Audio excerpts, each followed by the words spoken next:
वंदे मातरम, जय हिंद, जय भारत। मित्रों, मैं कवि सौरभ जैन सुमन आप सभी का पोएट्री फॉर्म के इस मंच पर बहुत बहुत अभिवादन करता हूं, स्वागत करता हूं। आज एक ऐसी कवयित्री आप लोगों के बीच लेकर के आने वाला हूं जिनको आप सुनेंगे तो शायद आप लोगों को ये लगेगा कि कवित्व की दृष्टि से वो अभी बहुत ज्यादा मजबूत नहीं है, लेकिन जब उनका वीडियो मेरे पास आया, जब उन्होंने मुझसे ये आग्रह किया कि मैं आपके मंच पर आना चाहती हूँ और कविताएं यहाँ तक पहुँचाकर जन जन तक पहुँचाना चाहती हूँ, तब मुझे लगा कि मुझे एक बार उनको सुनना चाहिए। और आप विश्वास मानिए, एक ग्रामीण परिवेश से निकल करके एक महिला ने पहली बार न केवल कैमरे को फेस किया है, अपितु ये हिम्मत की है कि वो आप तक अपनी बात पहुंचा सके। आज उनको मैं यहाँ पर आमंत्रित इसलिए नहीं कर रहा हूँ कि वो बहुत अच्छी कवित्री हैं। निश्चित तौर पर अभी उनको अपने कवित्व पर, अपने तमाम प्रस्तुतियों पर बहुत सारा काम करना है, लेकिन शैशव काल का रखा हुआ एक कदम भी आगे चल करके एक वटवृक्ष बन सकता है। इस बात की कामना, इस बात की कल्पना ये पोएट्री फॉर्म करता है। और मैं उसी क्रम में आज आमंत्रित करना चाहता हूं अयोध्या नगरी से। हमारे बीच अयोध्या के अंदर एक छोटा सा गांव है, वो उस गांव में रहती हैं, उनके पति खेती बाड़ी करते हैं और वो ग्रामीण अंचल से आकर के अपनी कविताओं की छुअन आप लोगों तक पहुंचाना चाहती हैं। प्रतिमा तिवारी आज पहली बार काव्य पाठ करेंगी। आज से पहले ना उन्होंने कभी किसी मंच को अपनी कविताएं सुनाई हैं और ना ही किसी इस तरीके के पोएटिक शो में आकर के उन्होंने काव्य पाठ किया है। पोएट्री फॉर्म हमेशा कोशिश करता है कि नए लेकिन अच्छे चेहरे आप तक पहुंचते रहें।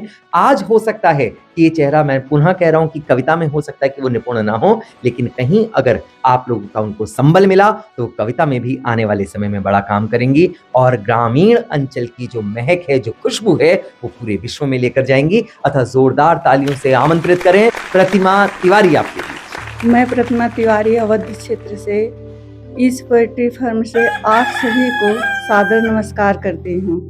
मेरे जीवन का ये पहला मंच है जिस पर आज मैं कविता पाठ करने वाली हूँ और इसका सारा श्रेय श्री सौरभ जी को जाता है, जिन्होंने मुझे जिंदगी का पहला मंच प्रदान करने की बहुत बहुत कृपा की है। उनका हम तहे दिल से शुक्रगुजार हैं। टूटती है, तड़पती है, रोती है जिंदगी, टूटती है, तड़पती है, रोती है जिंदगी, हैरत है फिर भी किस तरह जीती है जिंदगी।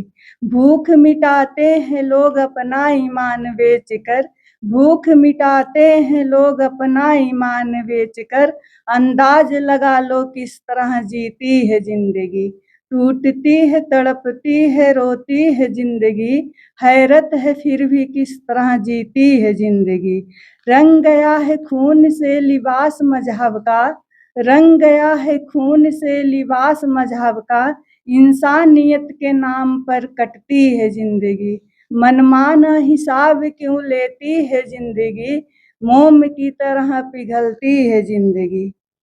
हंसते हुए गुलशन तो हंसकर उजड़ गए, हंसते हुए गुलशन तो हंसकर उजड़ गए, मयस्सर नहीं वह जगह जहाँ जीती है जिंदगी।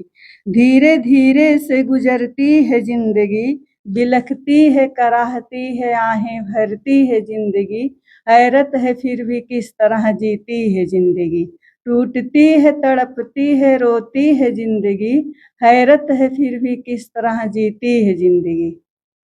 कुछ अनजाने मेरे घर को आग लगा के चले गए, खुशी मनाना जहाँ नहीं था खुशी मना के चले गए।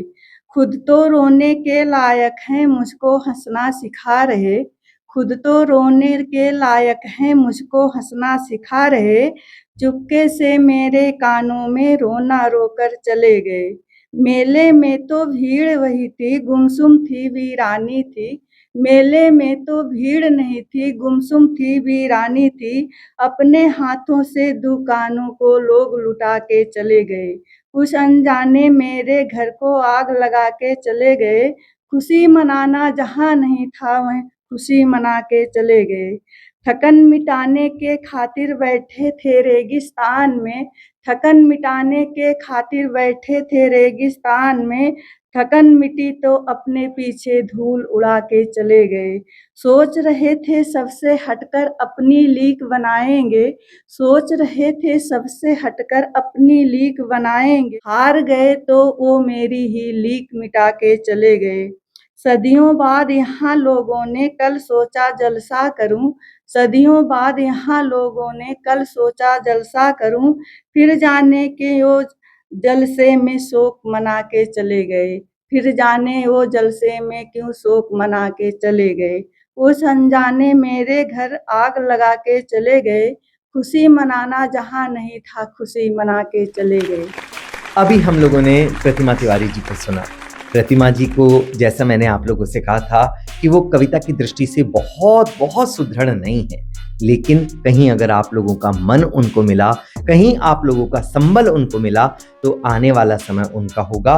वो आज उस एक अनगढ़ पत्थर की तरह हैं जिस पर अगर छेनी और हथौड़ी का प्रहार सही हुआ तो एक ऐसी प्रतिमा सामने वो लेकर के आएंगी जिसको हर एक को देखने का, हर एक को पूजने का मन करेगा।